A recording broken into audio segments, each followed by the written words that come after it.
Hello students, welcome back. Let's continue with our chapter number 6, the pronoun. इस chapter में हम pronoun और pronoun के kinds के बारे में पढ़ेंगे. So let's start. Chapter number 6, the pronoun. कुछ sentences पढ़ते हैं. Sachin is a goldsmith. He makes jewelry of gold and silver. People go to his shop. They bought jewelry from him. He sells gold items on fair price. अब यहाँ पर जैसे सचिन एक सुनार है, he makes jewellery of gold and silver, तो यहाँ पर ही किसके लिए यूज हुआ है? सचिन के लिए. People go to his shop, लोग उसकी दुकान पर जाते हैं, तो उसकी किसकी? सचिन की. दे बूट ज्वेलरी फ्रॉम हिम, वो ज्वेलरी खरीदते हैं उससे, तो दे यहाँ पर किसके लिए आया है? पीपल के लिए. Last Sunday my mother, my father and I went to the shop. We bought many things from him. तो यहाँ पर सेंटेंसेस में कुछ कलर्ड वर्ड्स यूज हुए हैं. He, his, they, him, my, we, I. ये सब क्या हैं? ये सारे वर्ड्स हैं प्रोनाउंस, जिन्हें हमने नाउन की जगह पर यूज किया है. In the above sentences the coloured words he, his, they, him, my, I, we have been used for the nouns Sachin, people and narrator. Therefore, these colored words are the pronouns. So, ये colored words हैं pronouns.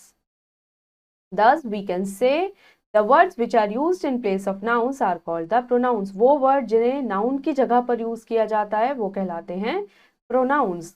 अब देखते हैं kinds of pronouns. तो pronoun के यहाँ पर 7 kinds given हैं. पहला है personal pronouns, then reflexive and emphasizing pronouns, demonstrative pronouns, indefinite pronouns, distributive pronouns, interrogative pronouns, relative pronouns. तो सबसे पहले पढ़ते हैं personal pronouns. Personal pronouns are so called because they stand for the 3 persons. Personal pronoun को personal pronoun क्यों कहा जाता है? क्योंकि ये 3 persons के लिए यूज होते हैं. The pronoun which refer to the person or person speaking are called the pronoun of the first person. वो प्रोनाउंस जो बोलने वाले स्पीकर के लिए यूज होते हैं वो कहलाते हैं फर्स्ट पर्सन प्रोनाउन. तो फर्स्ट पर्सन प्रोनाउन कौन से हैं? I, we, me, us, mine, ours. The pronoun which refer to the person और person spoken to are called pronouns of the second person. वो प्रोनाउंस जो स्पीकर जिससे बात कर रहा है उसके लिए यूज होते हैं वो कहलाते हैं सेकेंड पर्सन प्रोनाउन. जैसे दो, thee, you, yours. The pronoun which refer to the person or thing spoken of are called pronouns of the third person. और वो pronouns जिनके बारे में हम बात कर रहे हैं, जैसे कोई person या कोई thing के बारे में हम बात कर रहे हैं और वो at that time वहां पर नहीं है, तो जिसके भी बारे में हम बात कर रहे हैं तो वहां पर कौन सा pronoun यूज होता है? Third person pronoun. He, she, him, her, hers, they, them, theirs, it. Second है reflexive and emphasizing pronouns. The pronouns are words that refer to the same person. Pronouns वो words हैं जो same person को refer करते हैं, या animal को या thing को. तो ऐसे pronouns होते हैं reflexive या emphasizing pronoun. मतलब वो pronoun जो जिस person की हम बात कर रहे हैं उसी को refer कर रहे हैं, या उसी thing को या उसी animal को refer कर रहे हैं, वो होते हैं reflexive या emphasizing pronouns. I blame myself for it. He hanged himself. We often talk to ourselves. They always talk about themselves. अब यहाँ पर आप देखिए फर्स्ट में यहाँ पर ये जो I आया है myself, myself जो है वो किसके लिए आया है? I के लिए. He hanged himself किसके लिए आया है? He के लिए. We often talk to ourselves. They always talk about themselves. You will hurt yourself. The horse has hurt itself. I myself was there. He himself told me this. We ourselves. अब यहाँ पर we है तो we के लिए are. We plural है तो we के लिए are. Selves हो गया. Self का भी plural हो गया. Selves. Serve the guest. They themselves went there. You yourself must do it. The town itself fell. The pronouns myself, himself, ourselves, themselves, yourself, itself in sentence grouped under A behave like object to the verb. जो यहाँ पर A में है pronouns myself, himself, are self, them self, yourself, itself, ये किस तरीके से behave कर रहे हैं? वर्ब के ऑब्जेक्ट की तरह, but they refer to the same person as the subject of the verb. ये यूज तो ऑब्जेक्ट की तरह हो रहे हैं, पर ये वर्ब के सब्जेक्ट को ही रेफर कर रहे हैं। तो ऐसे प्रोनाउंस कहलाते हैं reflexive pronouns. whom do I blame for it? तो इसका आंसर हमें मिला myself. whom did he hang? himself। तो जो प्रोनाउंस है myself, himself, are self, them self, yourself, itself, in sentence grouped under B, जो ये B group में सेंटेंसेस हैं, are used with a noun और a pronoun for the sake of emphasis. इनका use noun या pronoun के साथ होता है एम्फेसाइज करने के लिए। जो भी नाउन या प्रोनाउन हमने यूज किया उसको एम्फेसाइज करने के लिए, तो इसीलिए इन्हें कहते हैं एम्फसाइजिंग प्रोनाउंस। यहाँ पर आप देखिए इसका आई के साथ यूज हुआ, आई माई सेल्फ, आई पर और ज्यादा एम्फेसिस डालने के लिए। He himself, we ourselves, they themselves, you yourself, the town itself. तो ये है एम्फेसाइजिंग प्रोनाउन। तो ये डिफरेंस होता है रिफ्लेक्सिव और एम्फेसाइजिंग प्रोनाउन में। थर्ड है डेमोन्स्ट्रेटिव प्रोनाउंस। इनका यूज हम करते हैं किसी चीज को दिखाने या डेमोन्स्ट्रेट करने के लिए, जैसे this is my book, that is your house, such were my actual words, these are grapes, those are mangoes. तो ऊपर सेंटेंसेस में दिस, दीज, दैट, दो, सच एज, इनका यूज हुआ है कुछ ऑब्जेक्ट्स को पॉइंट आउट करने के लिए। This and these refer two things near eight hand. This और दीज का यूज हम करते हैं उन चीजों के लिए जो पास में होती हैं। That and those refer two things lying at a distance. और दैट और दोज हम उन चीजों को रेफर करने के लिए करते हैं जो हमसे थोड़ा दूर होती हैं। They are therefore called demonstrative pronouns. तो इनको कहते हैं demonstrative pronouns. Examine the words printed in colour in the following sentences. अब यहाँ पर आप देखिए, this is my pencil, pencil को डेमोन्स्ट्रेट कर रहे हैं हम, पेंसिल शो कर रहे हैं, तो ये हो गया demonstrative pronoun. This pencil is mine. अब हम एडजेक्टिव की तरह इसको यूज कर रहे हैं, हम बता रहे हैं कि ये जो पेंसिल है ये मेरी है। दैट इज माई बुक, ये प्रोनाउन है। दैट बुक इज माइन, ये डेमोन्स्ट्रेटिव एडजेक्टिव है। दीज आर योर पेन्स, ये demonstrative pronoun. These pens are yours, ये demonstrative adjective. Those are her dogs, ये demonstrative pronoun. Those dogs are hers, ये demonstrative adjective.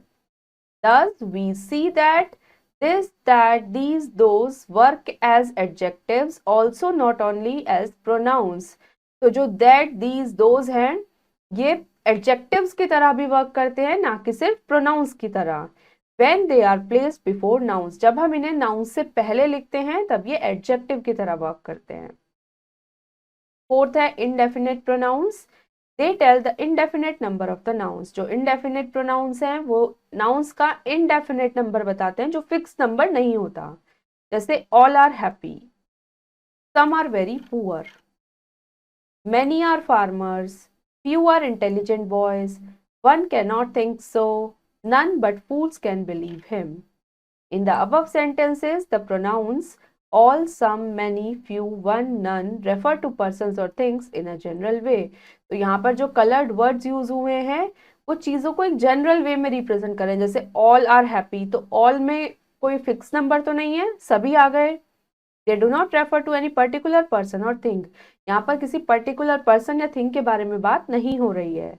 तो such pronouns are called indefinite pronouns. तो ऐसे pronouns को indefinite pronouns कहते हैं। Next है distributive pronouns. These pronouns refer to a number of nouns one at a time. ये pronouns noun के number को refer करते हैं एक बार में एक। जैसे each of the boys was given a reward. Either of the two boys will read. In the above sentences, the pronouns each and either refer to a number of persons or things one at a time. तो जो यहाँ पर each और either है ये number of persons या things को represent कर रहे हैं जो कि एक time में एक हो रही है। Such pronouns are called distributive pronouns. तो ऐसे pronouns को कहते हैं distributive pronouns. These pronouns are always singular and as such are always followed by a verb in the singular. ये pronouns हमेशा singular होते हैं और ये जो followed किए जाते हैं verb के द्वारा follow किए जाते हैं और वो verb भी singular होती है. In the following sentences, each and neither are used as adjective. अब नीचे दो sentences हैं, यहाँ पर each और neither adjective की तरह use हुए हैं. In such cases, they are followed by singular nouns. यहाँ पर इनको singular noun follow कर रहा है. Each boy got a prize. Neither statement is true. Next is 6, interrogative pronouns. These pronouns are used to ask questions. In pronouns का use किया जाता है question ask करने के लिए. Examples हैं who made the world, which is your house, whose is this bicycle, what is your name, whom do you want to meet. It will be seen that pronouns who, what, which, whom, whose are used for asking questions. Pronouns used for asking questions are called interrogative pronouns. तो वो pronouns जिनका use question ask करने के लिए किया जाता है वो कहलाते हैं interrogative pronouns. अब कुछ pair of sentences देखते हैं. Which book did you buy? तो यहाँ पर book कौन सी? Which book? तो यहाँ पर ये interrogative adjective हो गया और अगर हमने पूछा which is your book तो ये interrogative pronoun. What roses has she bought? यहाँ पर what के बाद सीधा noun है तो ये हो गया interrogative adjective. What shall we do now? यहाँ पर verb है what के बाद तो ये हो गया interrogative pronoun. We see that many of the words which work as pronoun can also be used as adjective when they are placed before nouns. तो words जो भी words हैं वो adjective की तरह कब use होते हैं? जब हम उन्हें noun से पहले रखते हैं. Next है 7th, relative pronoun. These are used to say something that describe the person or thing you are talking about or shows which one you mean. तो इनका यूज हम करते हैं कुछ कहने के लिए, जैसे किसी पर्सन या थिंग को हम डिस्क्राइब कर रहे हैं तो अगर हम उनके बारे में कुछ बात कर रहे हैं या अपना मीनिंग कुछ समझाने की कोशिश कर रहे हैं तो वहां पर हम रिलेटिव प्रोनाउन का यूज करते हैं. जैसे दिस इज द बॉय. अब हम इस बॉय के बारे में बात कर रहे हैं. दो सेंटेंस है. This is the boy, he stole my book.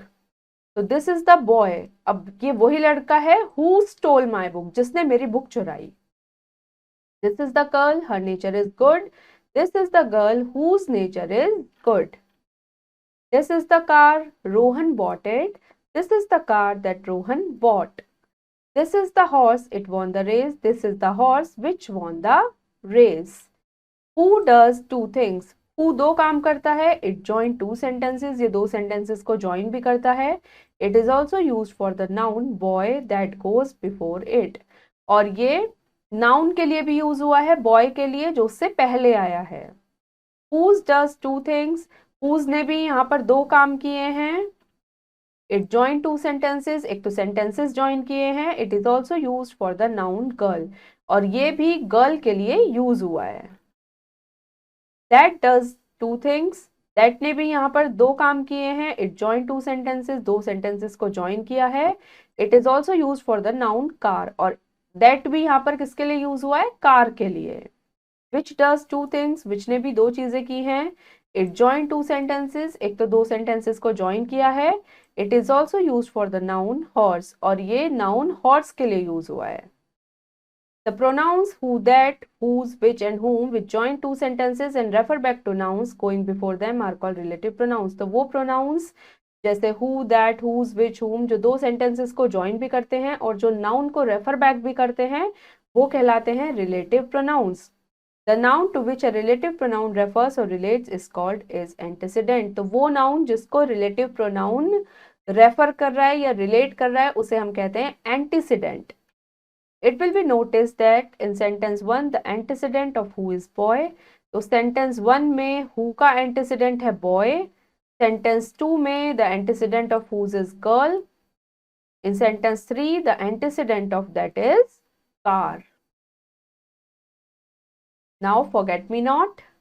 What is used for asking questions about things. What का use हम कब करते हैं? जब हम things के बारे में कोई question पूछते हैं. Which is used for asking a question about the particular person or thing.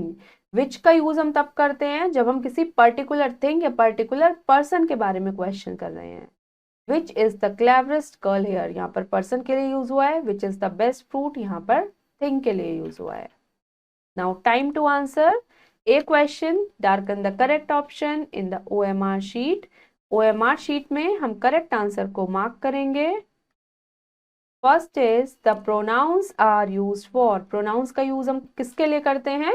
Nouns की जगह पर. A is the correct answer.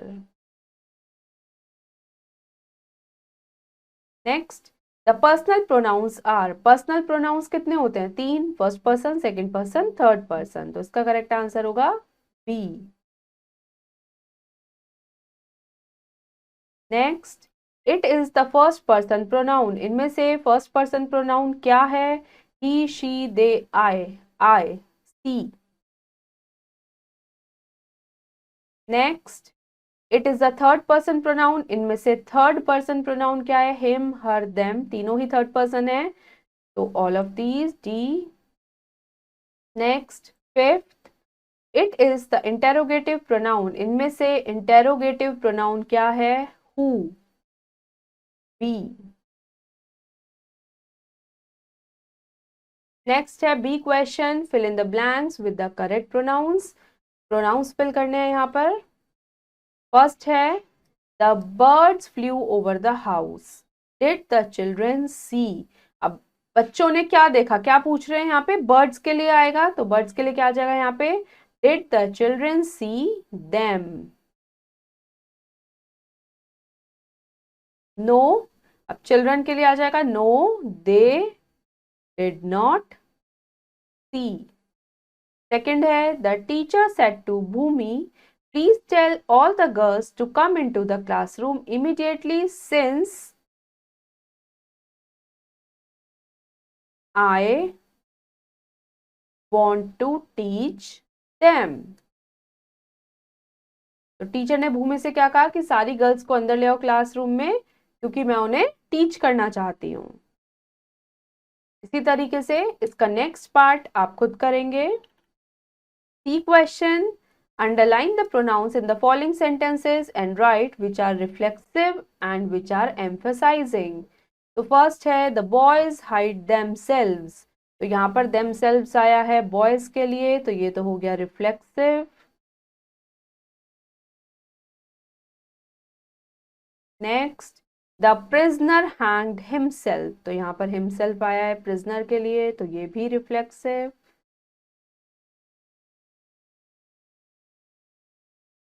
Do your work your self. तो यहां पर ये योर सेल्फ होगा emphasising.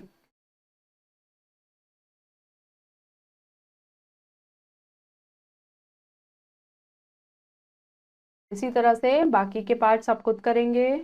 Now D question. Fill in the blanks with the correct emphasising और reflexive pronoun. Emphasising या रिफ्लेक्सिव प्रोनाउन फिल करना है. The king. अब किंग यहाँ पर बॉय है, ही है, तो इसके लिए आ जाएगा the king himself was there. Next the wall. Wall के लिए आ जाएगा itself. The wall itself fell. Next they के लिए आ जाएगा themselves. they themselves were present there. इसी तरह से बाकी के तीनों पार्ट्स आप खुद करेंगे. now E question. Underline the demonstrative pronouns and circle the demonstrative adjectives in the sentences. demonstrative pronoun को अंडरलाइन करना है और डेमोन्स्ट्रेटिव एडजेक्टिव को सर्कल करना है. तो फर्स्ट है this is how you must do it. तो अब यहाँ पर ये जो दिस है ये वर्ब से पहले है, तो ये होगा डेमोन्स्ट्रेटिव प्रोनाउन, और डेमोन्स्ट्रेटिव प्रोनाउन को हमें अंडरलाइन करना है, तो हम इस दिस को अंडरलाइन कर देते हैं. Next these are merely excuses. ये भी डेमोन्स्ट्रेटिव प्रोनाउन होगा. Next what is that noise. अब यहाँ पर ये जो दैट है ये डेमोन्स्ट्रेटिव एडजेक्टिव है, तो इसको हम सर्कल कर देते हैं. इसी तरह से बाकी के दोनों पार्ट्स आप खुद करेंगे. Next question F. Fill in the blanks with suitable demonstrative pronouns. Demonstrative pronouns लिखने हैं आपको. तो फर्स्ट है दिस इज माई बुक. यहाँ पर आ जाएगा this is my book that is yours. Next अब यहाँ पर ग्रेप्स है, प्लूरल है, तो यहाँ आ जाएगा these are sweet grapes Those are sore. Next, the climate of the Punjab is better than that of Mumbai. इसी तरह से बाकी के दोनों पार्ट्स आप खुद करेंगे. Now G question. Underline the indefinite pronouns and circle the indefinite adjective in the sentences. Indefinite pronoun को underline करेंगे और indefinite adjective को circle करेंगे. First है some people are very rich. तो यहाँ पर जो some है ये है indefinite pronoun, तो इसे हमने underline कर दिया. Second, few can do this. तो यहाँ पर ये भी प्रोनाउन है indefinite, इसको भी हमने अंडरलाइन कर दिया. Any fool can do that. तो यहाँ पर any indefinite adjective है तो इसको हमने सर्कल कर दिया. इसी तरह से बाकी के पार्ट्स आप खुद करेंगे. Next question H. Underline the distributive pronouns and circle the distributive adjective. तो डिस्ट्रीब्यूटिव प्रोनाउंस को अंडरलाइन करेंगे और डिस्ट्रीब्यूटिव एडजेक्टिव को सर्कल करेंगे. तो फर्स्ट है each of the boys was given a prize. तो ये यहाँ पर डिस्ट्रीब्यूटिव प्रोनाउन है, अंडरलाइन कर दिया. Either of these books will do. Either यहाँ पर डिस्ट्रीब्यूटिव प्रोनाउंस है. Neither of these statements is false. यहाँ पर नीदर भी डिस्ट्रीब्यूटिव प्रोनाउन है. इसी तरह से बाकी के सेंटेंसेस में आप खुद आइडेंटिफाई करेंगे. Next I. Fill in the blanks with suitable interrogative pronouns. यहाँ पर हमें interrogative pronouns लिखना है. फर्स्ट है dash were you speaking to. तो यहाँ आ जाएगा whom. Whom were you speaking to? Second, dash was she dancing with. Whom was she dancing with? Next, dash is better, health और wealth. तो यहाँ पर आ जाएगा what is better. क्या better है, health और wealth. इसी तरह से बाकी के blanks आप खुद fill करेंगे. Next, J question. Underline the relative pronouns and circle their antecedents in the following sentences. तो relative pronoun को underline करके उसके antecedent को circle करेंगे. God help those who help themselves. तो यहाँ पर हम who को क्या करेंगे, अंडरलाइन, और उनके एंटेसिडेंट क्या हैं, those, उसे करेंगे circle. Next, this is the man whose mother died. तो यहाँ पर whose है रिलेटिव प्रोनाउन और whose किसके लिए आया है, मैन के लिए. ये एंटेसिडेंट हो गया, इसे हमने सर्कल कर लिया. Next, is this the cup that you broke. अब यहाँ पर दैट रिलेटिव प्रोनाउन है और दैट किसके लिए आया है, कप के लिए. तो कप हो गया एंटेसिडेंट. इसी तरीके से बाकी के पार्ट्स आप खुद करेंगे. Next question K. Fill in the blanks with suitable relative pronoun. Blanks में हमें रिलेटिव प्रोनाउन फिल करना है. फर्स्ट है God helps those who help themselves. Next, here is the ring that Ria lost. Next, this is the boy who hit me. इसी तरीके से बाकी के ब्लैंक्स आप खुद फिल करेंगे. Next question L. Join together each of the following pair of sentences by means of a relative pronoun. Relative pronoun का use करके sentences को join करना है. फर्स्ट है these are the boys, their parents are here. तो ये हो जाएगा these are the boys whose parents are here. Next है Bali stole the pen, Bali was punished. तो ये हो जाएगा बाली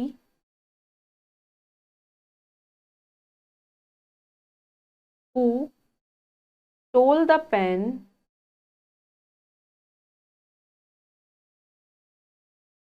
was punished. Next sentence, that is the man we saw him yesterday. तो यहाँ पर आ जाएगा दैट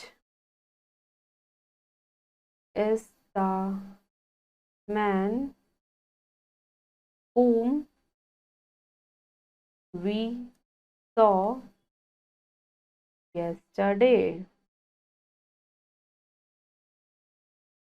इसी तरीके से बाकी के सेंटेंसेस आप खुद ज्वाइन करेंगे।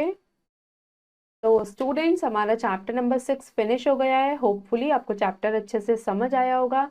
अब हम मिलेंगे नेक्स्ट वीडियो में एक न्यू चैप्टर के साथ। Thank you and have a nice day.